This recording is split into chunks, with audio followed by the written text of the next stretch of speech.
It's alright, mate. Just celebrating, you know what I mean? No, you can stop now.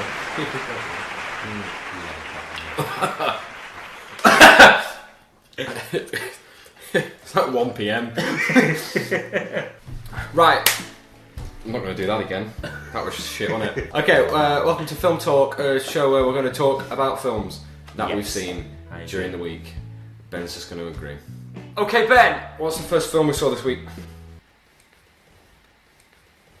You've got it written down. The Post.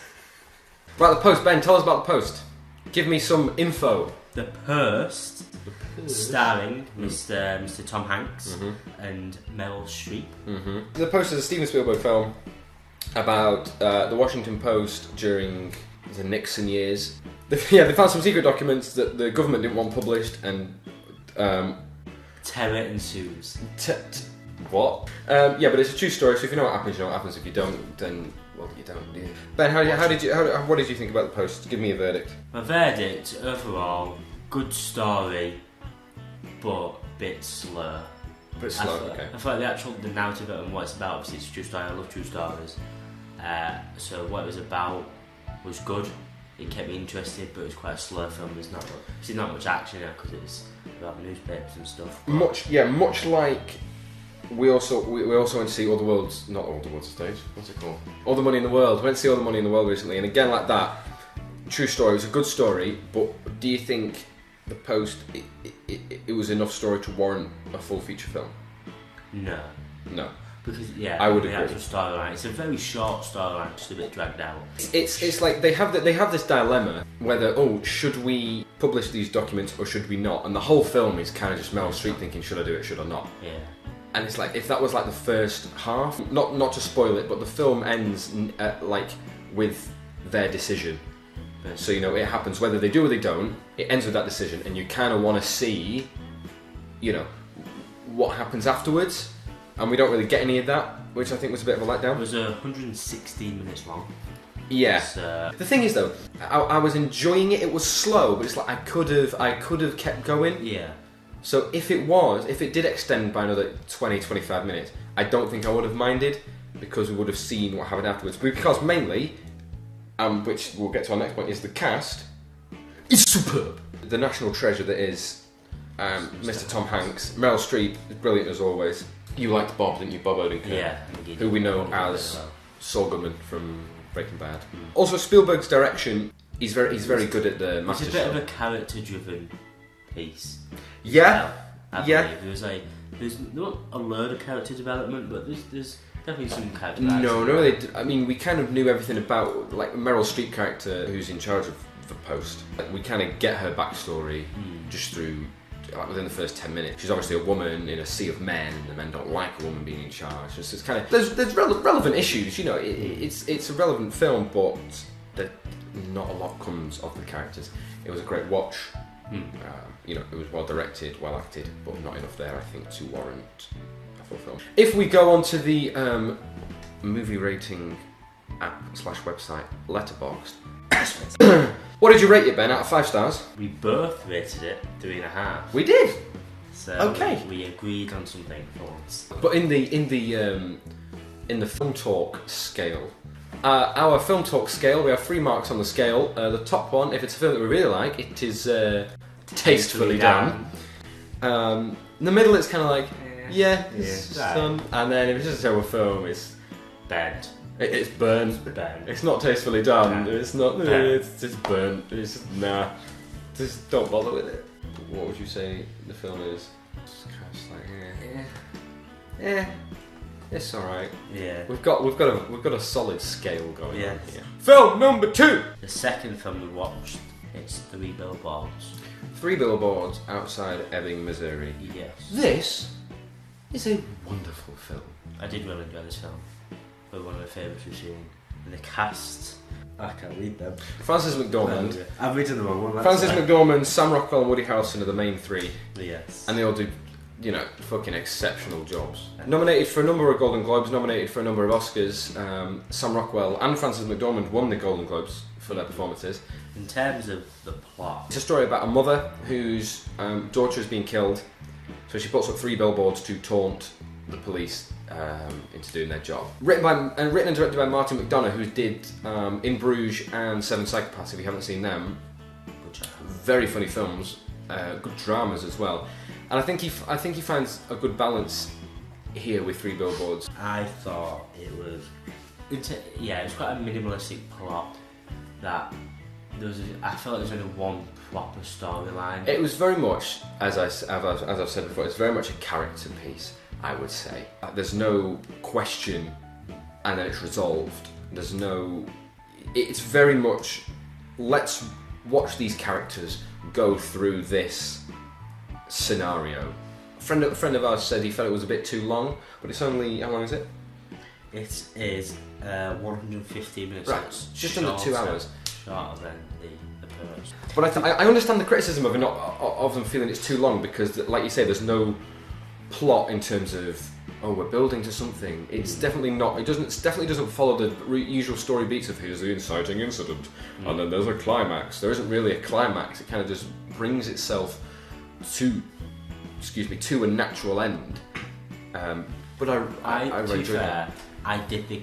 I thought, this is going on a while now, but not in a bad way. Yeah. I thought, this seems to just keep doing this. I was like, there's a little bit more. There's a little bit more. Well, for this film, it wasn't a bad thing because I did enjoy it. Yeah. And I feel like I still wanted to find out more information. There was a lot of unresolved story beats. Like I said, that's the kind of part of the film. But there's little bits where it's mentioned that her ex-husband, I think she says he's an ex-cop, ex-wife beater, and the wife beater stuff comes up again. But why mention that he was an ex-cop?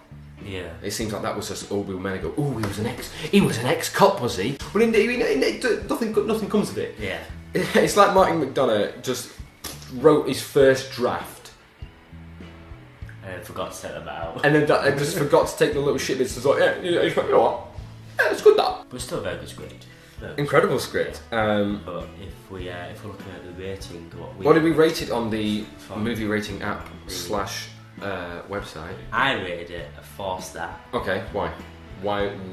Because a 4-star to me is still a really good film. Yeah. But I want a massive fan of like the unresolved bit. I know that was the film, but and this boy over here rated it a 5 out of 5. I fucking did. Oh, well, first I watched it twice. First time I watched it was a 4.5, and then I watched it a second time, and I just the feeling I had when I came out of it was just, it's a 5-star film for me. I've seen a lot of 1 stars. I've seen a lot of 2 stars. Hating it for the reasons that I love it. You know, like Sam Rockwell's character, he has a character with an arc in it, and the criticisms is that he kind of goes from this to this really super quickly, and I don't agree. And again, with the unresolved issues, people are like, it's just a bunch of silly lines and silly characters. Well, it works. Yeah. I enjoy that. There's obviously the sad moments in it as well. Oh yeah. Sad moments, incredibly sad moments. But I feel like that just properly added to the film with a bit of depth. It's a lot of surprise because when you watch the trailer, you think, it's hilarious. You've got a driver past going, put that on your Good Morning Missouri fucking breakfast broadcast, bitch, and you just think that's a Oscar-winning line. And then suddenly 2 scenes later, boom, emotional punch of something. You just like, I don't know what to feel. A character piece, definitely, and I think it was just incredible. So, the final rating. Tastefully done. I have to say, it was tastefully done. So those were the 2 films we watched this week, which are new in cinemas. But we also watched one film which Ben hadn't seen before from my DVD collection. What did we watch, Ben? We watched Whiplash. Whiplash, yes, a film I've seen numerous times. What did you think? I enjoyed it. I didn't know what to expect. I knew it was going to be good because it's quite a critically acclaimed film. So I expected to enjoy it, but I didn't expect to enjoy it as much as I did because of what it was about. So you think, exactly. It's just a drummer. That's exactly how I felt. When you have straight genre films, such as sport movies or musicals or anything, this is a film about drumming, and I'm not interested in drumming. It's like I don't know why I would be interested in watching this film.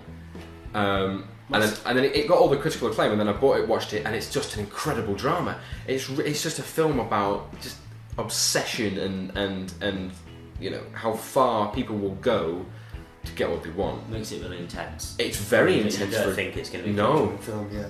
But there's bits I'm like, oh, I don't want to see that. Yeah, your heart's going, isn't it? Yeah. I mean, if you like jazz, apparently Damien Chazelle does.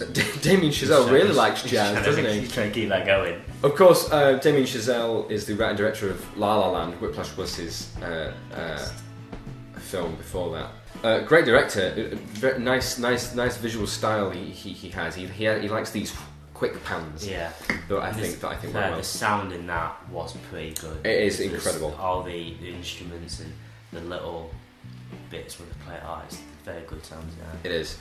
J.K. Simmons obviously won the Best Supporting Actor Oscar, which is well deserved. I think it's a very, very intense performance. I feel like it's very similar throughout the film. The only really bit of upheaval from his, offensive attitude was he gets an upsetting phone call and he's just a bit upset for a second, but then he gets right back into the harshness of it. But I can't think of another character, like a prominent character in a film like that, off the top of my head. Miles Teller. Yeah, Miles Teller was good. Better than Fantastic Four, wasn't it? Actually, for this one, I'd like to talk about. It only cost $3.3 million to make, yes, and then made $49 million at the box office. So a big return. Big gross on that one, wasn't small it? Film.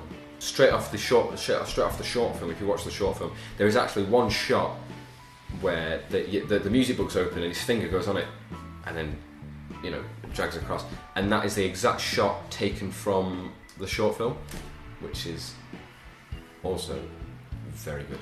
What did we give it on the movie rating app / website Letterboxd? Rebirth. We agreed again. Oh, for the second this is episode. odd. I know. Go on. A massive 4 stars. A massive 4. What? Again, it's better than 3. Worse than 5. Yeah, it is. So on our. It's tastefully done. Yeah, it's tastefully done. It's tastefully done. Tastefully done. Okay, that's it for this BS film talk. Where we talk about films. I don't know how to end it. Could.